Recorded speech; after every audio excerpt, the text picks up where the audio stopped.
It took me about an hour to remove my sew-in. It was tedious. I hated it.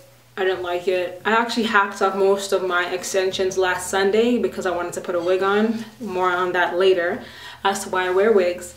And it looked bad. I don't think I have a picture of what it looks like, but if I do have one, you will see it at the end of this video. But I was basically getting tired of it. It was looking raggedy. It was looking bad. I chopped it off. It was bad.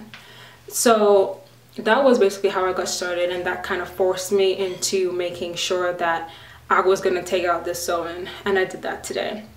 Now, as you can see, my hair now, this is just my hair with the extensions taken out from the cornrows and the weave taken out.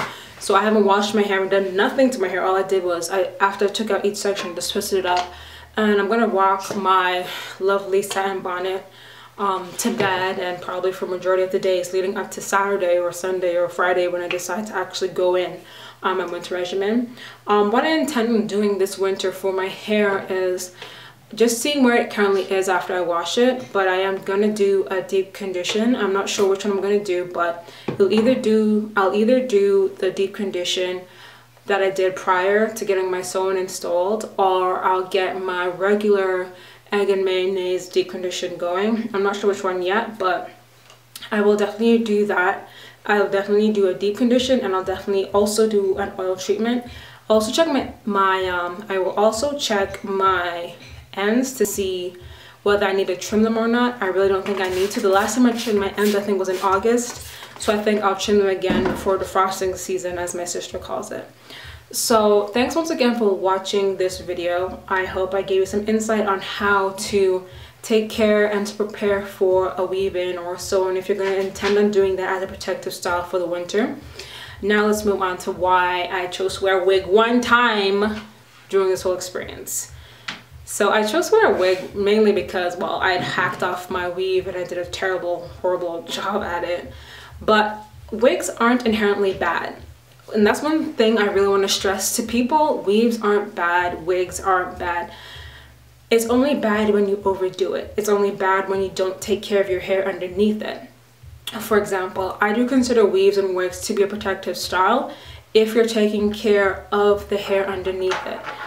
If you're not taking care of your natural strands and you're just going on putting in a sew-in and your hair is not properly deep conditioned, it's not properly prepared, you're just adding extra stress to your hair, and obviously your hair is going to fall out, obviously your hair is going to break. I really don't encourage you to do weaves back to back or to continuously wear lace fronts, continuously wear full wigs. I don't encourage that at all. I personally only wear a weave once or twice a year, and that's only during winter. I don't wear them during the summer at all. My natural hair is fully and proudly exposed for all to see majority of the year, but during the winter time I do use weaves and wigs as a protective style. The reason I use wigs is they're simpler than a weave. All I gotta do, make sure I got flat twist underneath, drop on a satin bonnet, pull the wig on, done.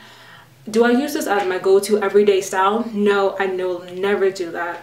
Even if I get bummed out lazy, I would not do that. But I do think that we don't have to attach a stigma to if you're wearing a wig or if you're wearing weaves or even if you're wearing braids. There's nothing wrong with it. Don't do it back to back because you are really adding extra stress to your hair. Don't make it a habit, because anytime you are forming a habit and it is negative on your strands, obviously your hair's going to pay for it. And that's about it, guys. That's all I have to say right now about my whole experience with my sew-in. I did love it, and I do know that with my particular hair, when I put a sew-in in, I get awesome, amazing new growth. So I'm really excited to wash my hair and get started on my winter regimen and get deep conditioning and hot oiling and steaming and all of that goodness. So thank you so much for watching, and as always, remember to be yourself and live your life naturally.